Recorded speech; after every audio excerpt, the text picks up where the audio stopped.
Hi everyone and welcome, this is the Apostate Prophet. These days, Muslims celebrate one of their most important events in an Islamic year, the Sacrifice Feast. I published a video extensively explaining the Sacrifice Feast before, and you can find that in the description. I would rather want to talk about the practice of sacrifice and its absurdity, and the lack of sense in Islam upholding this practice. When I was younger, I occasionally wondered why we are doing this. Why are Muslims killing animals and calling that sacrifice? Are we giving something to Allah? Sacrifice normally stands for giving something up, or dedicating something to Allah in this case. Briefly explained, Muslims are expected to choose an animal for the sacrifice. Take that animal, lay it down, and place a knife on its neck. Invoke the name of Allah. Cut its arteries, tubes, and pipes, excluding the nervous system, while the animal is fully awake, and wait for the blood to stop pouring. This animal has now been officially sacrificed to Allah.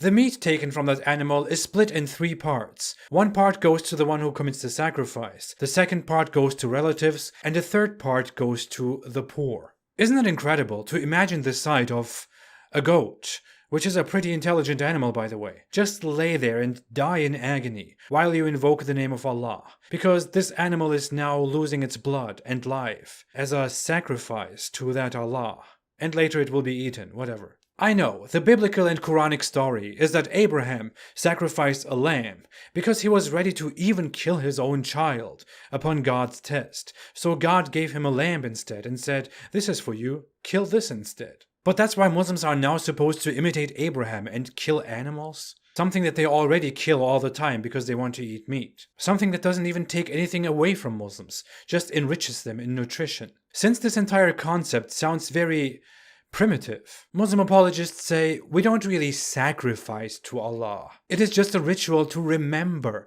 how Abraham was ready to sacrifice his son to God. It is a remembrance of faith and piety, and morals, and goodness, and the mercy bestowed upon us by Allah. We remember how faithful Abraham was, and that is why we kill animals and call it sacrifice. It is interesting to dig a little bit into the term sacrifice and the background and history of this practice. I would like to start with pagan Arabia, right before Islam. According to Islamic sources and all other sources, animal sacrifice was very common in Arabia before Islam. According to a hadith, a companion of Muhammad once brought his child to Muhammad. "Then I brought the child to Allah's apostle and placed it on his lap.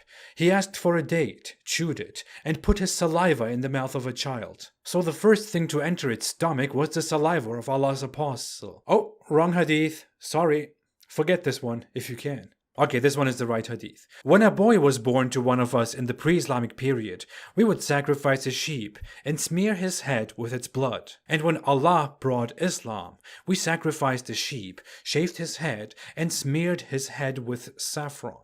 It is interesting that Islam adopts a sacrifice practice as is from pre-Islamic pagans and just changes a few details. The reason the pre-Islamic pagan Arabs would smear a boy's head with the animal's blood is that the animal's blood was holy and dedicated to their gods. Pre-Islamic pagans would also pour the blood of the animal on an altar as a dedication to their gods. Presumably, they used to pour blood on an altar inside the Kaaba, since this was a house dedicated to Hubal, an Arabian god, just like other Arab tribes would sacrifice animals to their gods all over Arabia. The practice of sacrificing animals can be seen in so many cultures. In fact, it is considered the most common form of sacrifice in human history. In ancient Greece, Rome, Mesopotamia, ancient Egypt, Persia, among the Hebrew people, Nordic people, and Celtic people in Europe, in East Asia, Africa, and so on.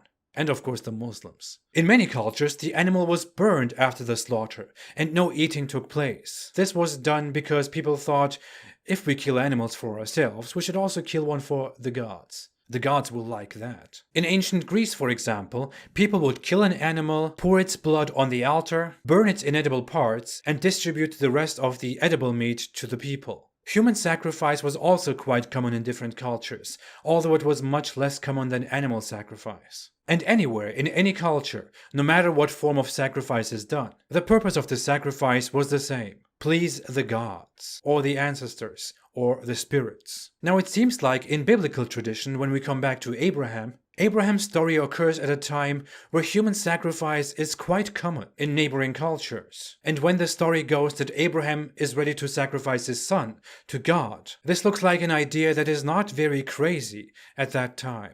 It is just hard for him to do, because it is his only child from his wife Sarah that God gave him. In fact, the Bible and historical sources clearly tell us that child sacrifice existed in cultures surrounding the Hebrew people. The Bible mentions how they sacrificed their children to their gods, and how that practice was evil and should be forbidden. Instead, God in the Bible tells Abraham to kill a lamb and no more humans. Many Jewish scholars, including Maimonides, therefore concluded that the killing of the lamb marks a transition from a barbaric practice to a less barbaric practice, which is the sacrificing of an animal, as a step closer to prayer, which is the ideal type of worship. It is generally understood that among pagan cultures, sacrifice, giving something to the gods, was the common way of communicating with gods. Abrahamic religions brought prayer instead and said, do this. But let's come back to Islam. Islam adopts sacrifice again, just changes its meaning, but makes it a major practice again, a major day, part of the pilgrimage which every Muslim must have done once in their lifetime, which is one of the 5 pillars of Islam. Islam also requires practices for the sacrifice that look pretty pre-Islamic pagan to me.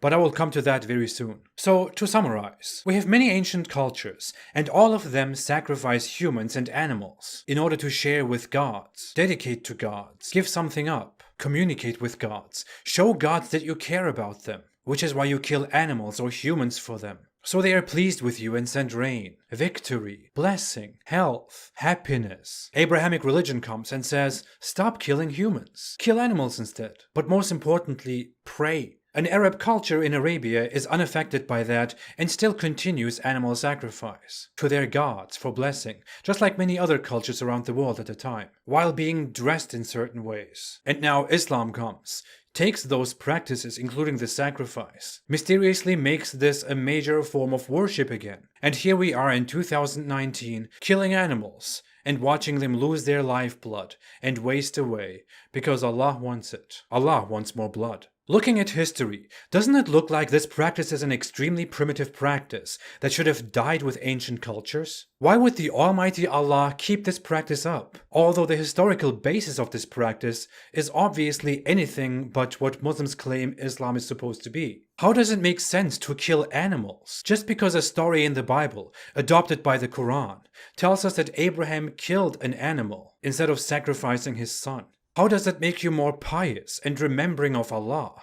Doesn't this lead to the same result, that Allah wants you to kill animals every year for His sake, just like all the other bad gods? But no, Islam distinguishes itself. Allah doesn't want the blood. The Quran therefore says, their meat will not reach Allah, nor will their blood, but what reaches Him is piety from you. Thus have we subjected them, animals, to you, that you may glorify Allah for that which He has guided you, and give good tidings to the doers of good.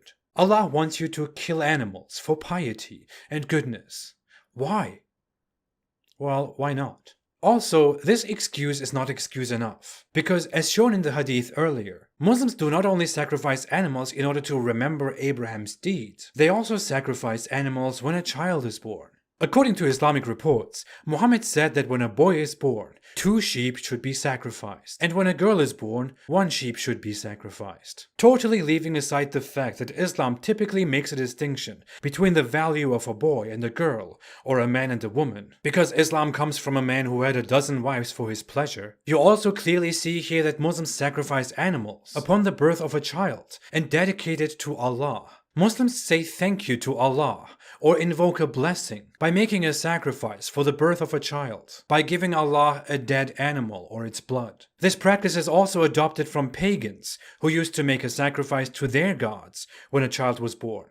So why does Islam contain an obviously pagan and primitive practice where humans thank their Arab god and pour the blood of an animal to thank him? Why would that be in any way good and useful? Why do you sacrifice animals? Why would anyone still want to do that with a clear mind? Well, have a good sacrifice feast. Maybe go and watch the animal die and the blood pour out for Allah's pleasure, and think about how 3000 BC that is, and how you are still doing that in 2019. Thanks for watching. I will be back very soon with more about the pilgrimage. For now, have a good day and stay away from Islam.